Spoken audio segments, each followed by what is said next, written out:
Good morning, good afternoon, good evening. Whenever this video finds you, I hope you're having a rad time. I'm the Figure Dude, and on today's Action Figure Showcase, we are going to be making Undisputed Era from Wargames. Without further ado, let's talk about some figures. Dude.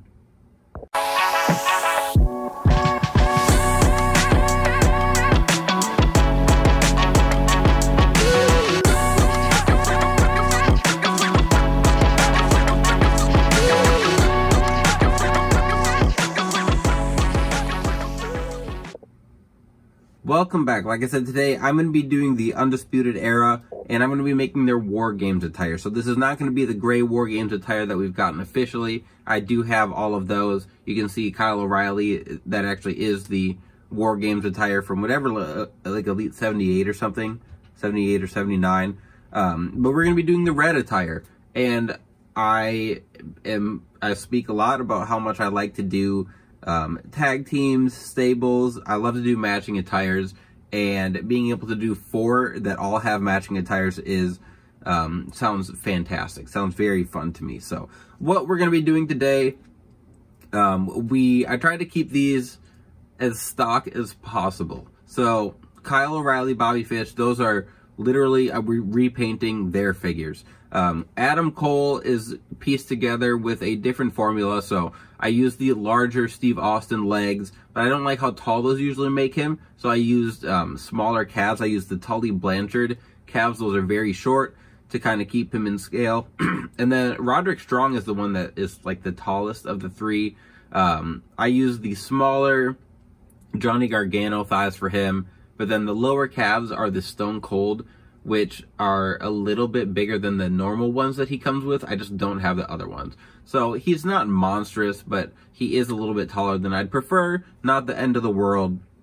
I think he's still, like, they all obviously all fit in well together. I do think that they make O'Reilly and Fish maybe a little short, but I work with what I have. So we are going to be doing the red attire. I use the kick pads from the newest Elite AJ Styles for both Fish and O'Reilly. That way we just acetone off the design and then put the clear decals on.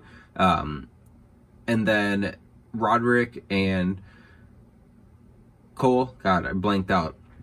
I'm going to have to do all of their tights in red, and I'm going to take off the torso. Like, I'm going to get the crotch pieces separated as much as possible so that I can spray paint them so that they all look good, they all look smooth.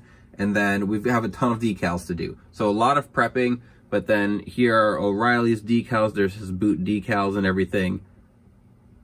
Knee pad. Adam Cole's is actually really easy. He just has a decal on, he's going to have design on both sides. And then he's got the little one on the front and back. No boots or anything with him. Roderick Strong is another one. It's going to be super easy. And then last is going to be the Bobby Fish right here. And these guys just have a lot on their kick pads, on their boots. Kick pads. Whatever. So, a lot of detail. I mean, I'm doing 4 customs today, so it'll take a little bit. But I'm really excited. I think they're going to look awesome when we're done. So, let's get to it. Alright, so we got a lot to do here. Going to just take my time. I've got to put 2 layers of decals on, essentially. So for Ghost White decals, at least from Curb Stomp, he gives you a set that's all white, and then you put the Ghost White decals over those. The white helps them stand out a little bit. You could just put the colored ones on straight away, but that color's you're going to lose a lot of that. It's not going to pop if you just put it on by itself. So have the white, and going to put that down and then put that second layer over. So here we're working on Kyle O'Reilly first. Got the back of the boots on and the tights there. And I don't know if you can tell, if you kind of understand what I'm talking about, but the real light gray, if I just put that on by itself, it would probably just look like it just looked pink. It's not gonna pop very much. So I have to do that for every single one of these. So O'Reilly's legs, I think, are pretty much done there. We'll touch up a few spots. Now working on Roderick Strong, which By Roderick Strong and Adam Cole, those ones are real simple. There's hardly anything to do, but the O'Reilly and Fish have a ton of work as far as decals and everything. So just the sheer amount of decals. So just taking my time, being patient. When I do the Ghost White, I make sure I put on the micro set. So when I put on the decal, it doesn't just stick right away. It gives me a little opportunity to move it around so I can really line it up so that it lines up perfectly on the white decal. If it's off, it's not the end of the world, but that's something that would kind of bother me, is just having that white poke out a little bit. So I take my time. I let the white dry a bit before I put on the second layer. I don't let it sit overnight or anything, but I do let it sit for a little bit before I move on to the next.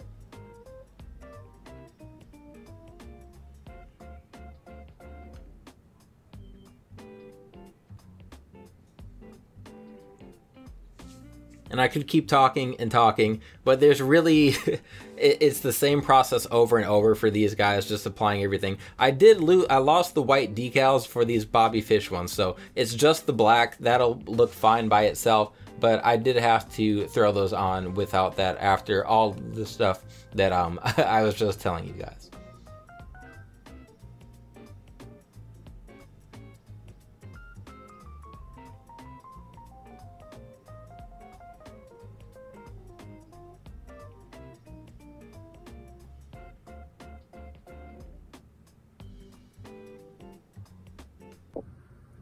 Alright, we got too many pieces here to put on the rotating stand, so we're just going to go through one by one, add everyone. Here's the Adam Cole. There we go. There's Adam Cole. I much prefer this leg combination than the small legs. We've got the bigger thighs with the smaller calves. I think that looks much better. And still keeps him in scale there. Here's all the decals. These were a ton of fun. I really enjoyed just watching these come together. So when I do painting and priming, there's obviously a lot of steps, and patience isn't always my strong suit with customs, but once they do start coming together, it's a lot of fun. So I really enjoyed doing this whole group. Next up is the Roderick Strong. So there's the decals on him.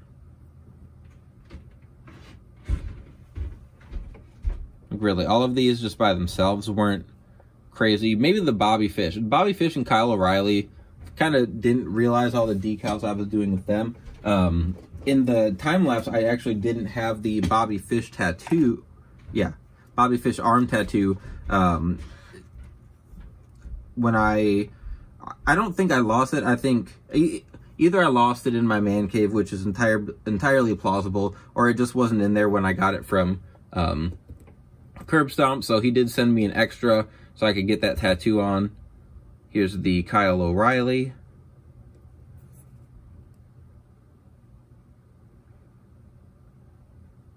I like having the painted armband. My camo War Game set has all of the actual rubber pieces for armbands, and I like them, but they're kind of big for their arms, so they don't fit great.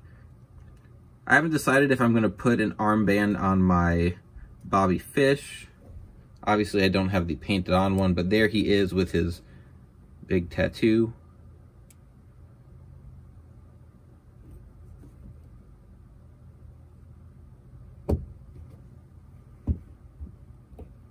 Boom.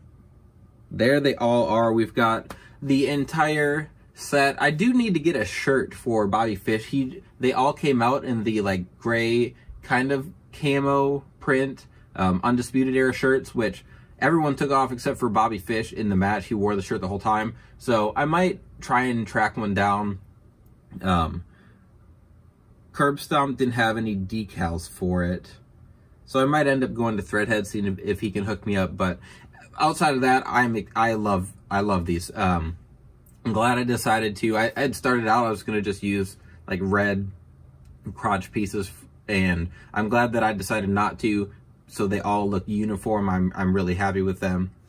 I got to use those red kick pads for O'Reilly and Fish, and they obviously match that way. But overall, again, I'm really happy with these. Really like these. I love having stables, and I love having matching attires, and these guys, obviously, I don't get to do full stables with matching attires that often. So, had a lot of fun today. If you like it, go check out some more Work in Progress Wednesdays. Leave a like on the video. Please continue to like, share, subscribe, and remember, you can't buy happiness, but you can buy more action figures.